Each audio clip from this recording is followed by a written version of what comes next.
Hey guys, here we are, the Quiggin Out MMA Podcast, episode 72. I know you've missed us, and I have an incredibly special guest with us today. A lot of people might not know the name 6 months ago, a year ago. They're starting to know it now over in BKFC, the one, the only Jafar Fortt Knox. How you doing, brother? Hey, what's up, man? Good to see you. Thank you for having me.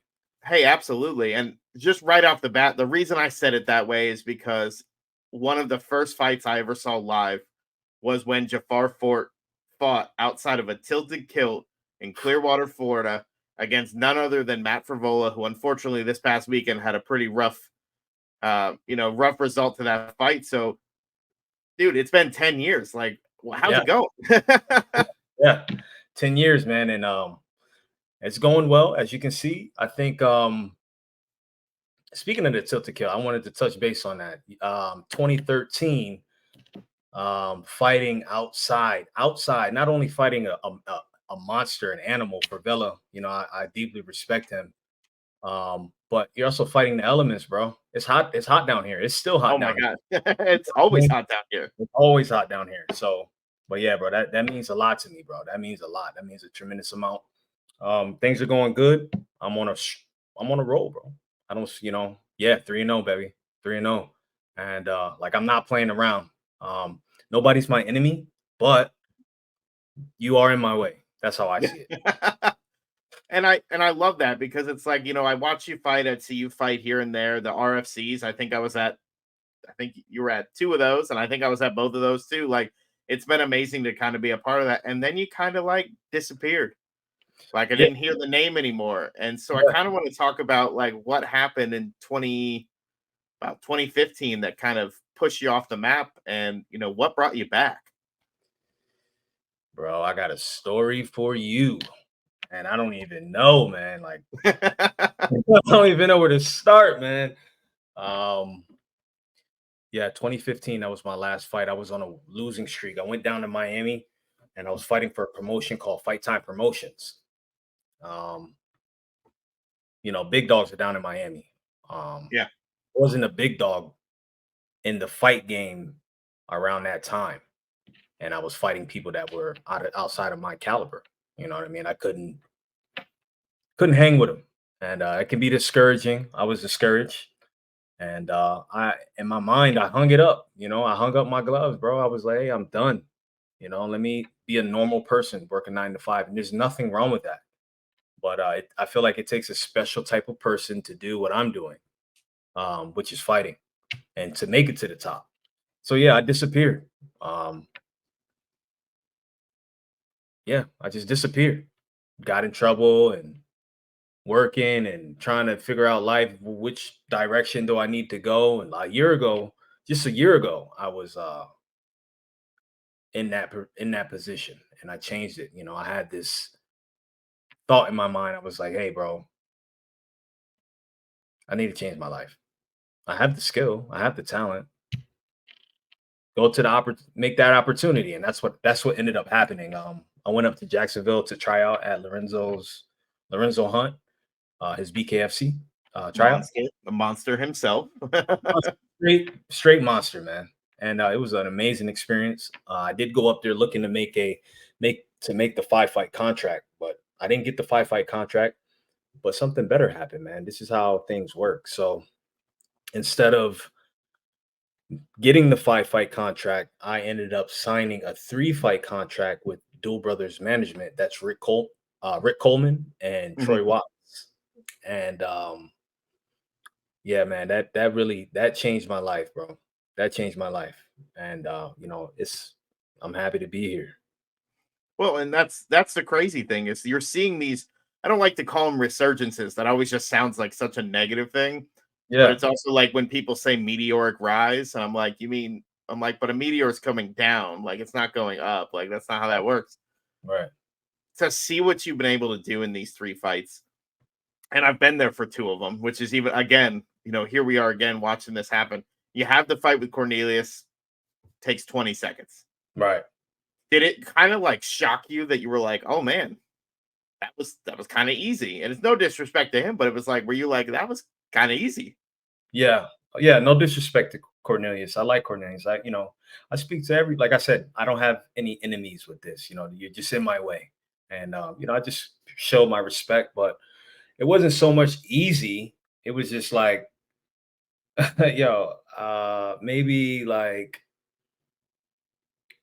hey, I'm bringing this to you. Can you stop it? Like I wasn't really thinking about how easy it would be, how hard it would be. This is bare knuckle, man. Like Yeah. anything can happen, right? It's the fight game. Anything can happen. So, um, but yeah, even Timothy Hester, who, from my understanding, was supposed to be a top dog, and in the 165 division that was unranked like me. Um, the game plan was to move forward. He'll be there. He's gonna fight because the guy he fought before us, or his last opponent, right, he broke him down, man. He broke him down. So I was expecting a dog fight, but it Oh yeah. didn't. Yeah, it didn't turn out like that. So And I have goosebumps just talking about this because being at that fight, like that was the fights were going well, the fights were going well. It got to that fight and people started to boo. It was like the yeah, middle of the second towards the end of the third, and you came out in that third and you were like, no more, no not more. happening. And it was like watching a completely different fight. But like, how did that fuel you in that moment? Like, obviously you heard it. So many people say, oh, I don't hear the crowd.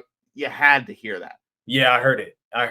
And yeah, obviously, like as an entertainer, at the end of the day, we're entertainers. No entertainer wants to be booed, man. No. You don't want to be booed. So I mean, I did put that into perspective while I'm trying to knock this guy out, while he's trying to knock me out. Um, Actually, if you look at I don't know if you have the BKFC app, or you can just look at it on. Of course, you have it, right? Of course. Of course. What am I talking about? Or you can just go on YouTube, and if you look at that fight, you can hear me say to my corner, I'm like, "Hey, what happened, man? I need to see the replay." I'm looking up at the big screen, looking for the replay because I don't even remember it. I don't even remember touching them. I don't remember hitting them. It happened so fast that Oh my. next thing I know, I'm looking down at him. His eyes are all over the place, and I was like, "Yeah, that's it." Well, and that's the thing is that like you took that fuel, and I know I can tell you, like the crowd stopped, like the crowd was in awe in that moment, and I said, "Don't boo these guys. Yeah, Booing isn't gonna. Usually, booing isn't gonna change anything except for the referee separating you more, things like that. But in that moment, you took that and you said, "I'm done. Like, no, no, no, we're not doing this anymore." And yeah, I've got to respect that because the BKFC fans are volatile. And I don't mean yeah, that in a bad way. They're just you yeah, never know what you're gonna get. You could have somebody, you've got 60 people over here cheering for one guy, and his opponent's family is sitting next to him. And right. you're like, this is bad, and nothing happens. And you're like, okay, it's a good night. It's a good night. So you go into these fights, and I mean, like you said, you just started fighting in BKFC just over a year ago. Just Like I over. think and you almost fought like on the day up. Like that's even crazier. Yeah, yeah, it worked out like that. That is crazy. And 3 fights, 20-second, 28-second, and a third round. So you've never even made it out of the third round. I think I figured out it was like 6 minutes and 28 seconds you've been in there in Yeah, 3 fights. in three It's fights. Yeah, insane. it's insane. It is insane. When statistically, it is insane. Yeah. And I love that more so. Like that's impressive for somebody who's been fighting a lot. But when you have that gap like you did, like you had 7 years of reflection of, trouble of everything that could have gotten thrown at you. And you come out and do this, like that's scary, dude. Like that is some scary stuff. It is some scary shit. Fine, you said it first. Yeah, man. It's just I don't even know how to explain it. It's just a feeling, man. I'm a champion, right? Um, and reflection. I'm glad you said that word because that's a huge word. Being able to reflect, and look inside, look inward. It's a big deal. And for me, it was, it changed my whole thought process and everything. I'm a tough guy, and this is by nature, but I don't have to walk around and be a tough guy. I had to learn that, simple shit like that. Um, you know, but yeah, reflection. I had to reflect on a lot of things, man, and that really changed my outcome. So I don't know if I answered your question. It, Kind of ramble. you don't need to. That's exactly like you gave me an answer that made sense.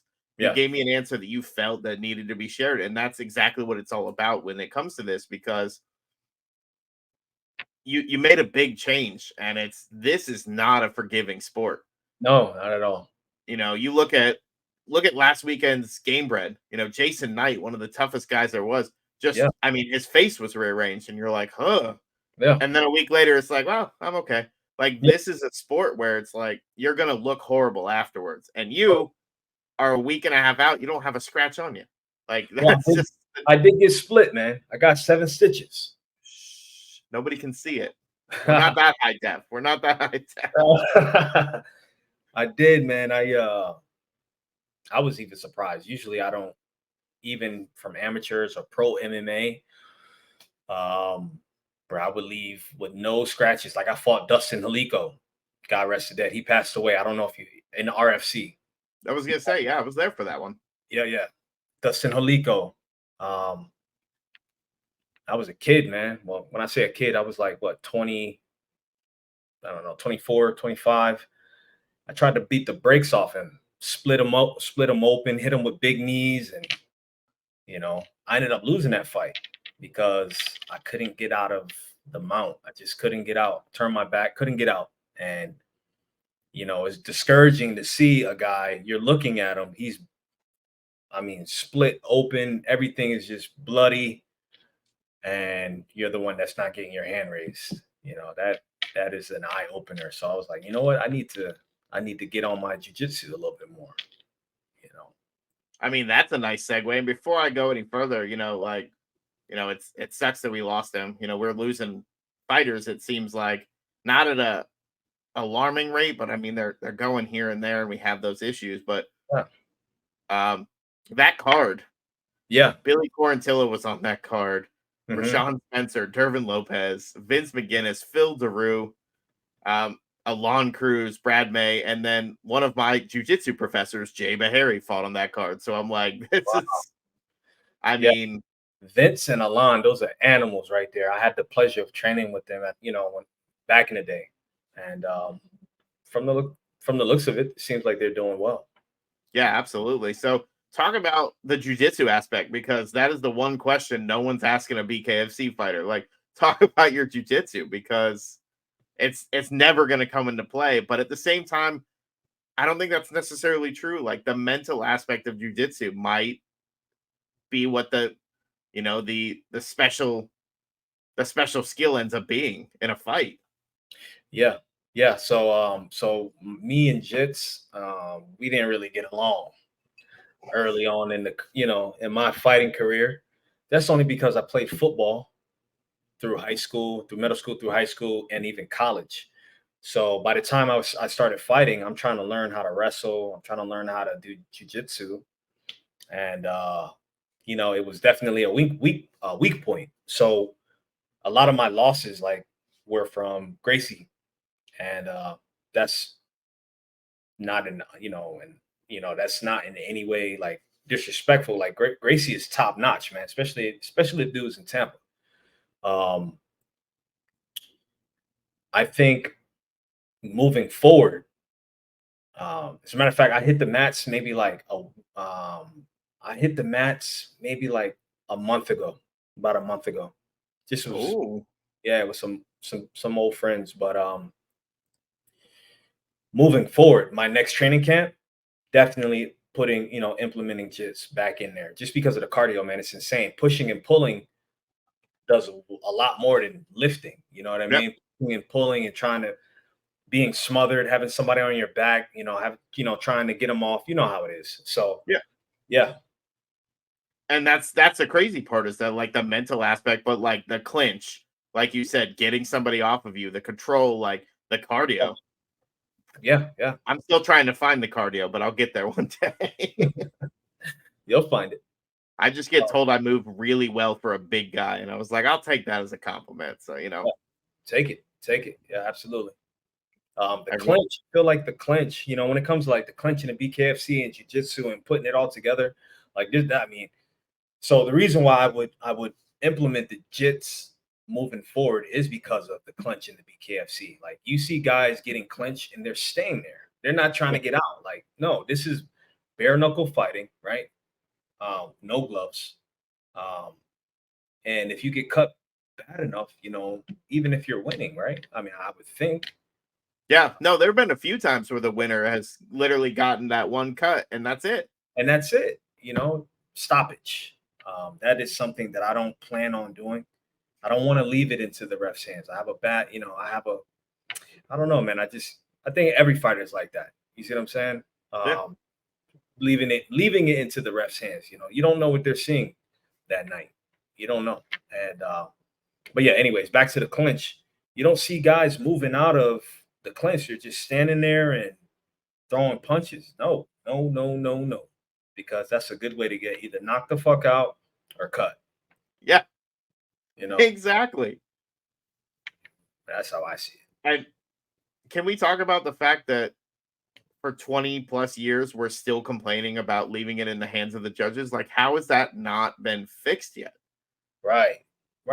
I don't know. I don't have a good answer for that. I think maybe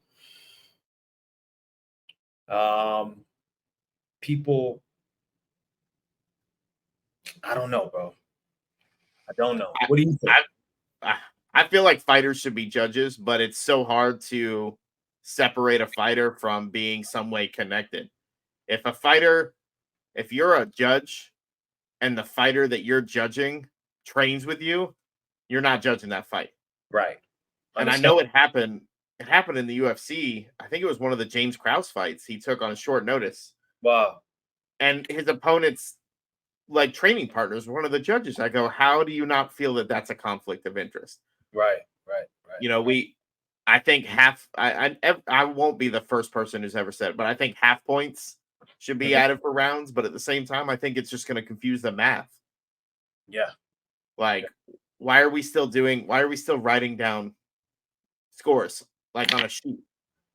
Like, we're in the 21st century. They should be submitted and boom, they go off to somebody else who goes, okay. But then you got to say, okay, is that person, you know, doctoring the results? Like, somebody's going to find some way to make sure that that's not a good thing, you know? I feel like, I mean, it's a good point. It's a good idea. Maybe it would work if the people that are either being judged or the information is being sent off to is vetted. Yeah. You see what I'm saying? Has to be vetted because you, like I said, you don't know what people are looking at. You don't know who's connected. You know, this, you know, people are associated in some way or another. You know, judges stay with judges, fighters stay with fighters. You know, you don't know who's associated with who. I'm not leaving it into any judge's hand. No. And I think that's the great thing. And I love open scoring, any state that does that, because I feel like that's the moment where you're like, okay, I need to go talk to him between rounds because something's going on. Like, are you not seeing it? You know, how many times I've watched the ref standing in front of the judge? I'm like, how can you see what's going on? Like, what are you watching? But we could get into that all night. And we can talk about that shit all night, man. But what I really want to get into is like, how do you feel now that you've got 3 fights, 3 wins? Like, what besides championship? Because you already said I'm a champion. Like, I'm gonna be like, that's where I'm gonna go.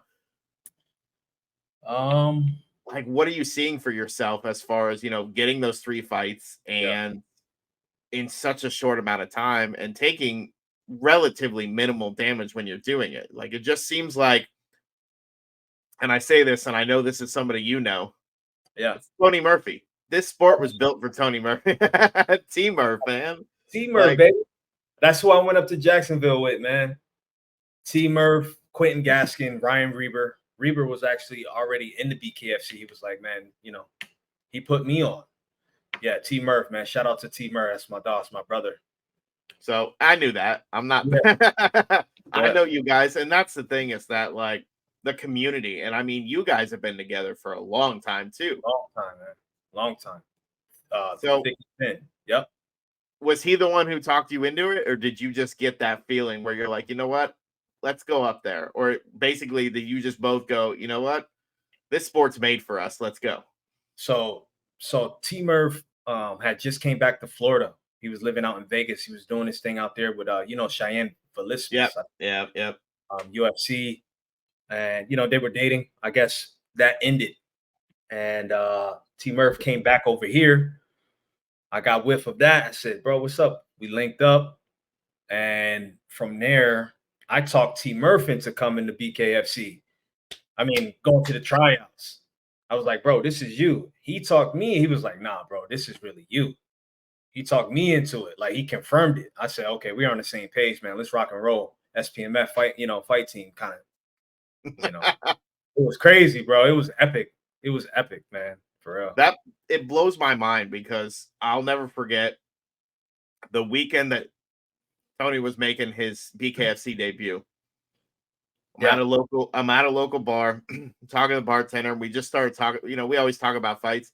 He's like, bro, I can't wait for this weekend. He's like, my buddy's fighting at BKFC. And I was like, okay, who's your buddy? He's like, oh, you might not know him. He's been around. And I was like, Tony Murphy. And he went, oh shit, really? And I was like, yeah, no, Tony. Like, what? He goes, Tony used to show up at house parties and just beat up people. Yeah, that's the type of dude he was. He's changed. He still got that dog and animal in him, but we grow up. It's channeled, and I think this sport was made for him. What you could say, obviously we know the sport of bare knuckle has been around far longer than any of us have been alive. Right. But when you look at somebody's skill set, his wrestling was amazing. But the fight in him, he's just a fighter. And I think BKFC brought that out. In the UFC, you can't just be a brawler. You can't just get away with that. Right. It's going to catch up. Somebody's going to take you down, and that's the end of it. Like, that's it. Right. And on the BKFC side, anything can happen, yes.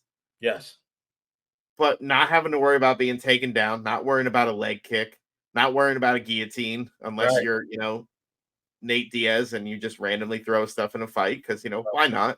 Right, why not? Not having to worry about all the extra stuff and being able to focus on just fighting. Gotcha. I think there are people who were made for that. And absolutely.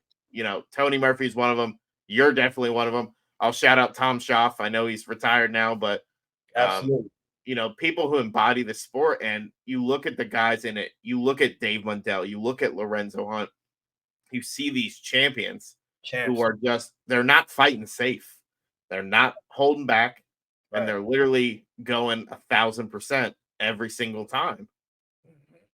So I don't know. I was very skeptical when BKFC started. Like, anybody who's watched any past episodes, basically any fighter I talked to, when I heard that first punch hit the skull, I went, that is the worst sound I've ever heard in my life. Yeah, it sounds like a M80, maybe. It really does. Shit.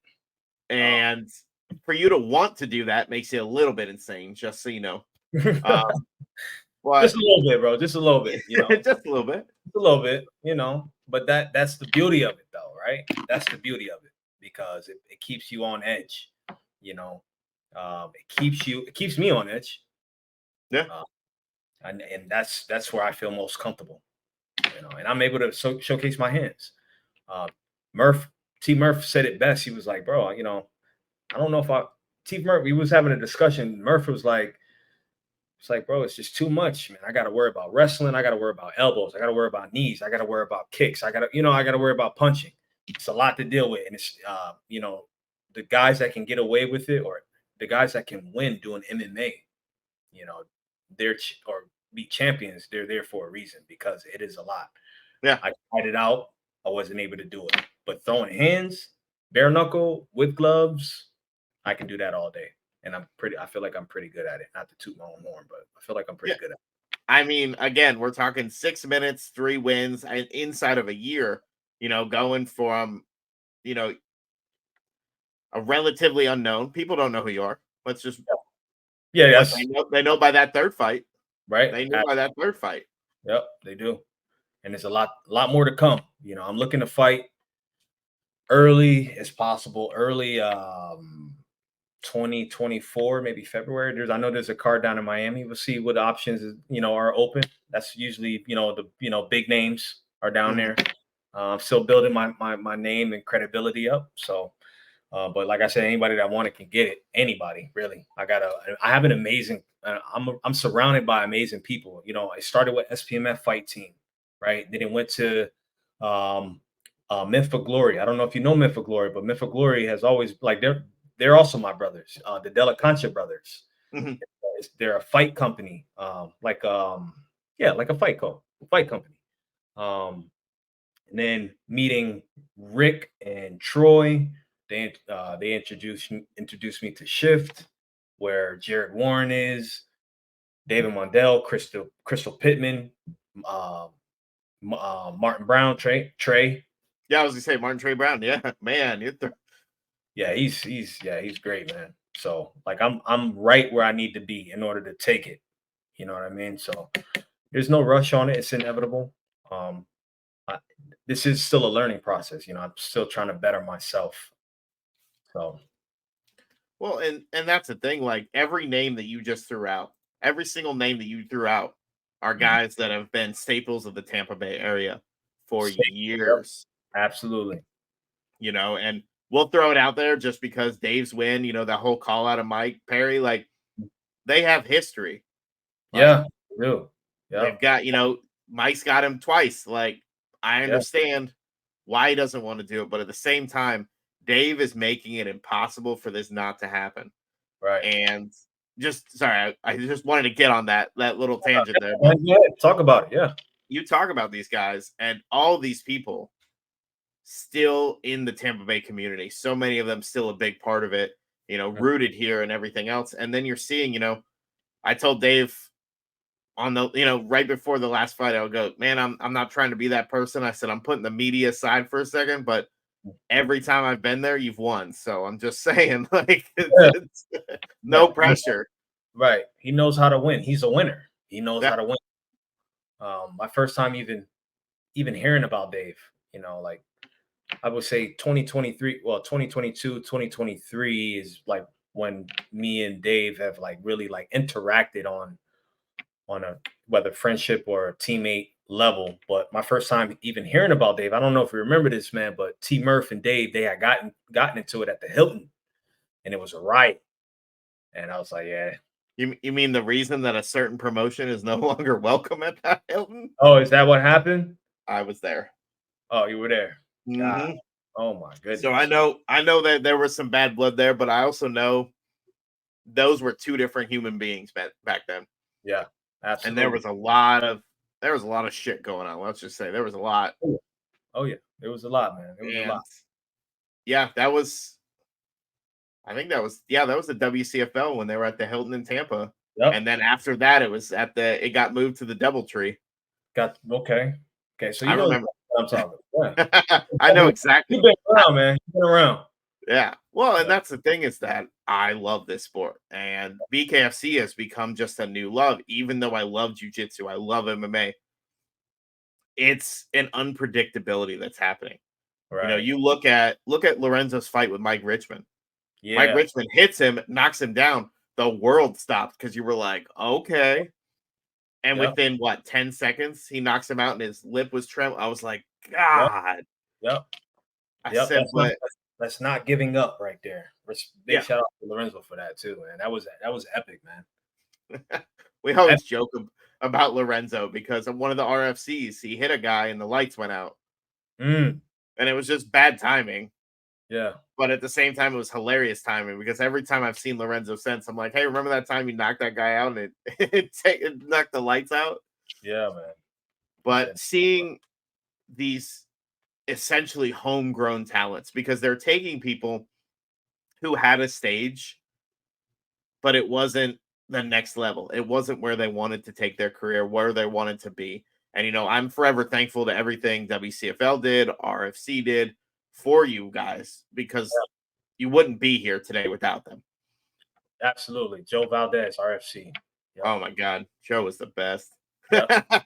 I'll never forget. Joe goes, I tried to get credentials. He goes, you writing any articles about my fighters? I go, yeah. He goes, okay. He's like, if you're not promoting my fight, I don't want you there. And I said, at first, I was like, holy shit. But realistically, like, he's absolutely right. You see people show up, they get their pass, they watch the fights, they leave, and you never see any articles about it. You never see anything going on about it. Right. And I feel like this sport has just exploded. You see the people they brought in, but really they're focused. They've got here's these high profile signings. Yeah. But look at these guys. Look at what these champions have been able to do, defending their belts, double weights, like whatever the case may be. Yeah. And it's really just been fascinating to watch it grow. So I'm assuming, obviously Feldman's trying to get all 50 states. They've gone international. Like you just see like a card on Friday and then a card on Saturday. And I'm like, the pacing is perfect. Man, they need to, I know Feldman is trying to get 50 states, and they damn sure need to get Connecticut, because that would be awesome to fight in my home state, in Connecticut, or even like, they're the only, I think they do MMA at the Mohegan in Connecticut, but yeah, Feldman is he understands it. I feel like we're in the process of weeding out. It's only BKFC 53 or 54, I think. Yeah, 53 is the last one I fought in. BKFC Thailand is like big number 5, I believe. We're still in the weeding out process. Once we start hitting that 100, 120, it's going to be something. It might, if it hasn't already, it might surpass Bellator. Maybe. Yeah, and, I mean, PFL buying Bellator. I mean, it's all but done. Mm-hmm. But like the PFL pacing just isn't doing it for me. It's just not where it needs to be. And I feel like BKFC has kind of been like, screw the pacing, like fight, let's get it done. Fight. Yep. That's how, training at SPMF. That's how me and Murph started. Our first year, we fought 11 times in a year. And this is amateur, obviously, but I thought it was normal. I thought it was normal to fight 11 times in a year, but that's not normal at all, man. No. I remember there's fighters who like literally had their first 4 amateur fights within the course of like 3 weeks. And it's like, even looking at your amateur record, like on Tapology is incomplete, because I know you fought more than twice as amateur. Like, I know. I was 8-3. 8-3. And I mean, you fought some tough guys to start there. Matt and Amar Short. Amar's wrestling was insane. Yeah, absolutely. Great wrestler, great jits. Amar Short, Tony Way, Matt as an Ami, Tony Way as a pro. Yeah. What's the dude? Ricardo Rodriguez. Yeah, that was the RFC. One in. Yeah, that was a few days. I think that was the first RFC I went to, because I didn't start watching MMA until like 2009, 2010. Yeah. And within a year, I was writing for a magazine, because they were like, you seem to know what you're talking about, because I'm one of those hyper fixated people. Like, I start to like something, and I'm like, well, I'm not a violent person, but I love this sport. Like, there's just something about it. And the more I learned, then I was like, now I got to get training. And I know anybody at my gym who's watching this would be like, you haven't been training at all lately. And I'm like, yeah, I've been lazy. We're getting there. But realistically, like, you just fall in love with this. And I remember, I covered, it was a Bellator in 2012. I covered a Florida Combat Challenge. And then I think it was the one you and Matt. I think that ended up being probably the third one I went to ever. Okay. Wow. And so within 3 years, I know nothing about the sport to covering the sport. And I'm like, okay, this is getting to that point. And I'm loving the accessibility of BKFC. And I mean that in the sense that, like, these guys, you're all fighting because you want to fight. You're not fighting for fame. You're not fighting, to be, I'm the best in the world. Yeah, I want to be champion, but you're fighting because you love to fight. Yes, bro. Yes. I mean, I mean, there's no better way to say it. I love to fight. There's a place for me. There's not a lot of, there's a place for me. where I can be me. I can be me and not have to worry. You know, I'm here to fight, win, lose, or draw. I've always had that mindset, um, just because of the love and respect for the sport and the people that came before me. You know what I mean? Yeah. So, We're 50, like you said, 53 named events, but you've got like the BKFC fight nights, you've got the total. There were so many things in between, but everything they have done has just become this well-oiled machine. And it's basically like, do you want to punch people in the face and get paid to do it? right. This is the place for you. But not only that, like you've got a chance to do something primal. You've got, I can't imagine the politicians who used to call this human cockfighting if they But saw bare knuckle fighting today, because they probably hate it even more. even more. Yeah. You know what? I mean, Game Bread, they do full MMA, bare knuckle, right? Yeah. Yeah, that's the next step up. I would like to see. I wouldn't mind. I wouldn't mind. You know, Yeah. seeing They what's going on. gotta Ground and it. pound with no gloves, like that's dangerous as fuck, man. That's on a whole nother level, bro. Well, yeah, and talking about that, I'm kind of glad you brought it up because I know the Belcher Nelson fight. Nelson basically held him down for 10 of those 15 minutes, roughly. Don't quote me on this, guys. One person in the comments could be like, it was only 7 minutes. Somebody But always he got. but he lost the fight 2-1, and I went, but he had the control, and you realize that when Dean Toole comes out and says, hey, we talked to the commission, like we made him aware of our concerns, like Dean Toole is the person who's making MMA better. Right. Like he's the person who cares about the fighters, and like the whole idea of Game Bread, like it's just gnarly. Like this is Kimbo Slice esque, like backyard brawls. Yeah. Brawls. I said bras, but brawls.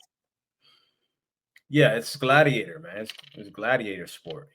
It's just the only difference is they're not. You're not fighting to the death. Yeah. So Yeah, I hope that never happens. I no, don't know if I can watch that. it won't happen. We're past those days, man. But we can imitate to an extent. We Yeah. can get there. We can But get if there. you notice, like fighter safety is kind of paramount in BKFC. Yeah. You're not seeing that in the same regard in other places. You're not. Yeah.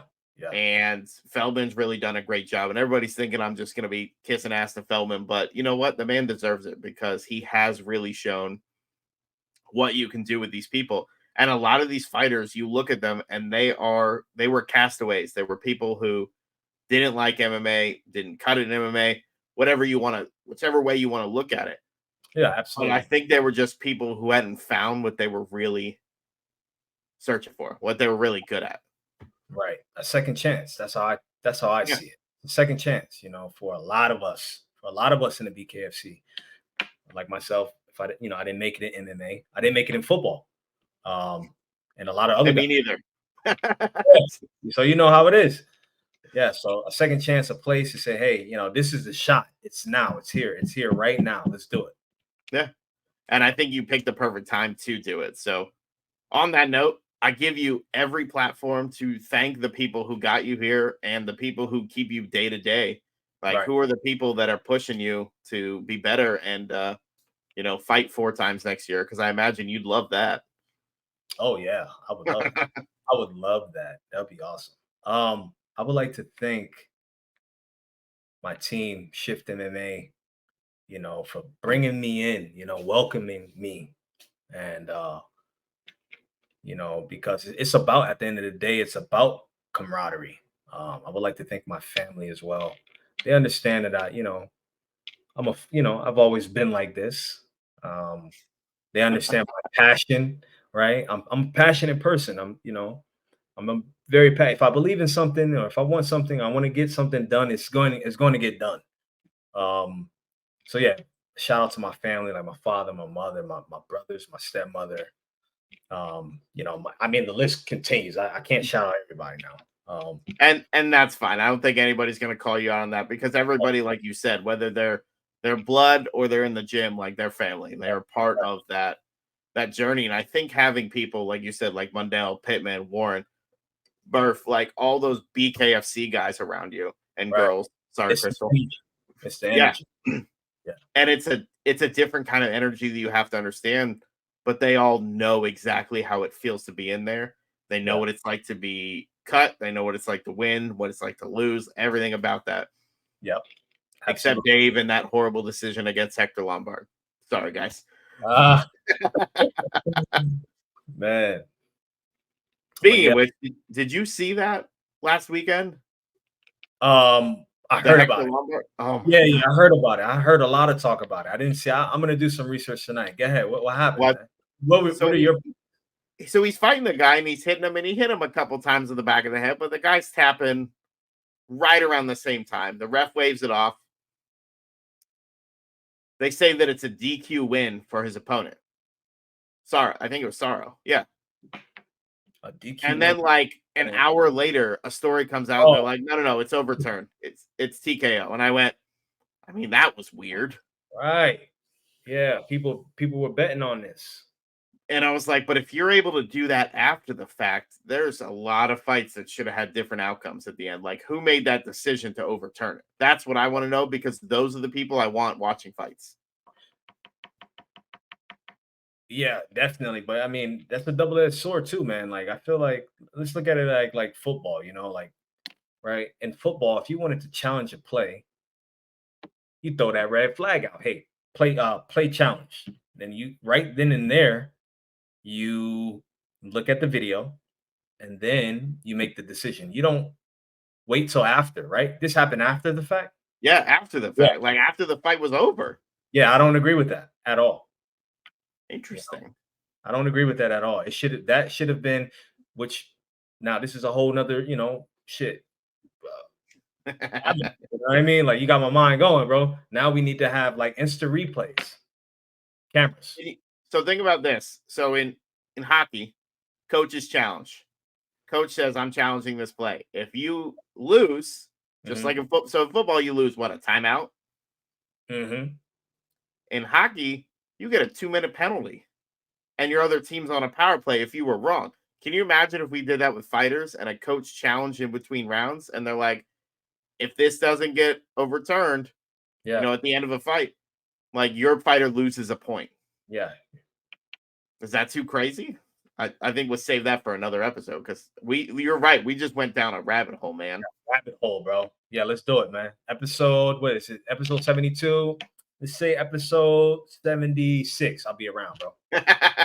I'll just come to shift, man. I'm not that far from you guys. Yeah. Where do you train at? Where are you training at? I'm in Newport Richie, so Yeah, Port Richie. yeah, Newport Okay. Richie. We differentiate. It's called the Jiu-Jitsu Project now, but no MMA for me. I can't punch anybody. We've tried, it hasn't worked. Hasn't worked. Gotcha. I got you. So, Well, yeah, come on over to shift, man. You're more than welcome. I just want to come by and say hi to you guys and just just give my appreciation for all of you guys and everything you do. So, just on my end on the sponsor side. So, we've got La Barba Cubana, makes some amazing beard care. Fat Boy Jiu-Jitsu, I'm sure you've seen his stuff in the community. Fat boy. Yeah. At Tim_makes knives on Instagram. If you need a custom knife, he could definitely do it. Bertzo's Bake Shop, some incredible baked goods over there in Orlando. Mm-hmm. We've also got Tales of a Concert Junkie. A lot of emphasis on mental health and how important music is to our mental health. So if you go over there, use promo code Quiggin Out, get 15% off your order. Mm-hmm. I think I still have the Rev Gear. Yeah, the Rev Gear is still on there. So go to Rev Gear, use promo code Quiggin Out, and get that discount there as well. Hopefully it still works. You guys have been awesome. And it's been, there was a little bit of a lull between episode 71 and 72, but I feel like this was a perfect chance to bring on somebody that I have been able to watch for the last 10 years and somebody that, when I saw you go out with a nickname like Fort Knox, it just sucked. Like, it was like, come on, this is too good not to be, part of the masses. And I remember seeing the lineup for the last card before. So your second fight, the Tim fight. And I was like, is that Jafar Fort? I was like, no way it's the same guy. I said, there's no way it's the same guy. Damn, bro. That's crazy. And so getting to, run into you at the last event. Yeah. And kind of just walk you through that. Like, we as media, you're not supposed to fanboy, you're not supposed to this, but there's an amount of respect I have for anybody who steps in there because I'm never doing that. Absolutely not happening. But for you guys, for you to get that second chance, for you to get that reflection time that you needed. Yeah. It's paying dividends, and I can't wait to see what 2024 holds for you, my brother. Yes, sir. I appreciate it, man. Thank you, bro. Thank you so much for being a part. So on behalf of myself, Combat Press, thanks for being on, and we'll definitely see you soon. All right, man? All right. Peace. Hey, guys, don't forget to hit the subscribe, little bell, keep you up to date on all things Quiggin Out. Thanks again.